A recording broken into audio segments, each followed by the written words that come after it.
నేనే చెప్తా ఉన్నా, మీరు రెడ్డి అయితే నాకు మీ ఓటు వద్దని చెప్తా ఉన్నా. తీన్మార్ మల్లన్న ఇప్పటి వరకు ఎన్ని పార్టీలు? ఇక్కడ రేవంత్ రెడ్డి గారు ఏబీవీపీలో తిరగొచ్చు, టీఆర్ఎస్ పార్టీలో చేరవచ్చు, తెలుగుదేశంలో పోవచ్చు, కాంగ్రెస్ పార్టీలో చేరవచ్చు. అది తప్పు కాదు, ఎందుకంటే అప్పర్ క్యాస్ట్ కదా.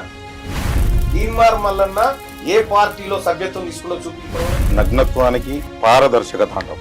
ఓకే, ఈ రెండింటికైతే తేడా తెలుసు అని నేను అనుకుంటున్నాను. సో అక్కడ నేను పార్టీ నిర్ణయాన్ని కాకుండా ప్రభుత్వం చేసిన చర్యను వ్యతిరేకించడం.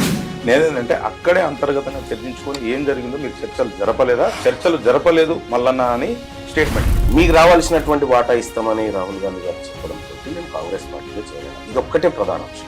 రాహుల్ గాంధీని వ్యతిరేకించి ఈ పని చేశారంటారా? నిజంగా 100%. ఎందుకంటే అంటే మీ టార్గెట్ ఏంటంటే ఏమైందంటే బీసీలకి ఇన్ని సంవత్సరాల నుంచి అన్యాయం జరిగిందని సడన్గా 2014 నుంచి తీన్మార్ మల్లన్న గారు కష్టపడి ఈ రోజున ఒక ఎమ్మెల్సీ సీట్లో కూర్చున్నారంటే ఏంది రాజకీయం కోసమైనా, లేకపోతే బీసీలకు బాగు చేద్దామనా, లేకపోతే మీరు అనుకున్న హెల్త్ కొన్ని ఏవైతే సబ్జెక్ట్ ఉందో దానికోసం అసలు ఏం చేద్దాం అనుకో క్లారిటీ.